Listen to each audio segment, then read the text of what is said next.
جی آپ کے منہج کے ریلیٹڈ سوال تھا کہ اپنا منہج تھوڑا آپ اہل حدیث کا بتا دیں۔ اہل حدیث کا منہج ہے کتاب و سنت کی اتباع کرنا اور کتاب و سنت کو سلف صالحین کے فہم اور ان کے طریقے کے مطابق سمجھنا، یہ خلاصہ ہے اہل حدیث کے منہج کا۔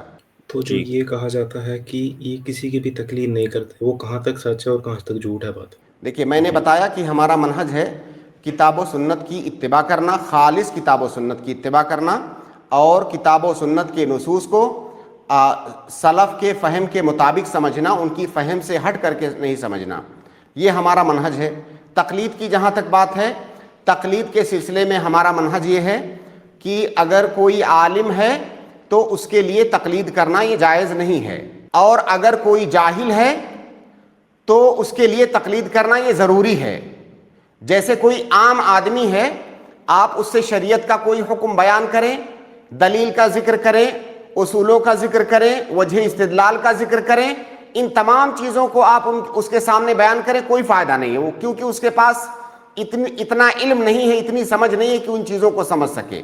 ظاہر ہے دین پر اس کو عمل کرنا ہے، اب اس کا طریقہ یہ ہے کہ وہ کسی معتبر عالم دین سے سوال کرے اور سوال کر کے اس پر عمل کرے، لیکن ایسا کرنا کہ نہیں میں فلاں عالم کی اور دنیا کے اندر کسی اور عالم کی بات نہیں مانوں گا، یہ تقلید شخصی ہے۔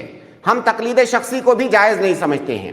ہر وہ عالم جو معتبر ہے، جس کے پاس کتاب و سنت کا علم ہے، اگر کسی عامی آدمی کو، جاہل آدمی کو کوئی سوال پوچھنے کی ضرورت پڑے، اس معتبر عالم سے سوال پوچھے اور اس کے کہنے کے مطابق عمل کرے، اسی کو تقلید کہا جاتا ہے۔ تو اہل حدیث تقلید کو یکسر مطلقاً تقلید سے منع نہیں کرتے ہیں۔ ایک تو اہل حدیث عالم کے لیے تقلید سے منع کرتے ہیں کہ عالم کو تقلید نہیں کرنا ہے۔ دوسرا، اہل حدیث تقلید شخصی سے منع کرتے ہیں، کیونکہ تقلید شخصی میں یہ ہو جاتا ہے کہ یہ عالم چاہے غلط بولے یا صحیح بولے، ہم اسی کی بات مانیں گے، جبکہ یہ غلط ہے۔ تو تقلید شخصی کے خلاف اہل حدیث، اسی طرح سے عالم آدمی کے لیے تقلید کے خلاف ہیں۔ اور تیسری بات، اہل حدیث کسی عامی آدمی کو کہتے ہیں کہ آپ عالم کی تقلید کیجئے، آپ مقلد کی تقلید مت کیجئے، کیونکہ جو مقلد ہوتا ہے وہ عالم نہیں ہوتا ہے۔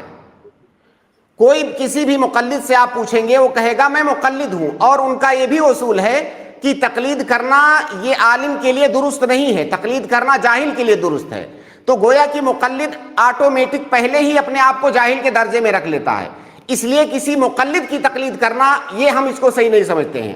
آپ ایسے آدمی کی تقلید کیجئے جو مقلد نہیں ہے، جو عالم ہے، اس کی تقلید کرنا یہ جائز ہے عام آدمی کے لیے۔ اس عالم کا معیار کیا ہونا چاہیے؟ عالم کا معیار اس کے پاس کتاب و سنت کا فہم ہو، کتاب و سنت کے نصوص کو سے وہ احکام کا استنباط کر سکتا ہو، جس باب میں اس سے سوال کیا جا رہا ہے اس باب میں اس کے پاس کتاب و سنت کا علم ہو۔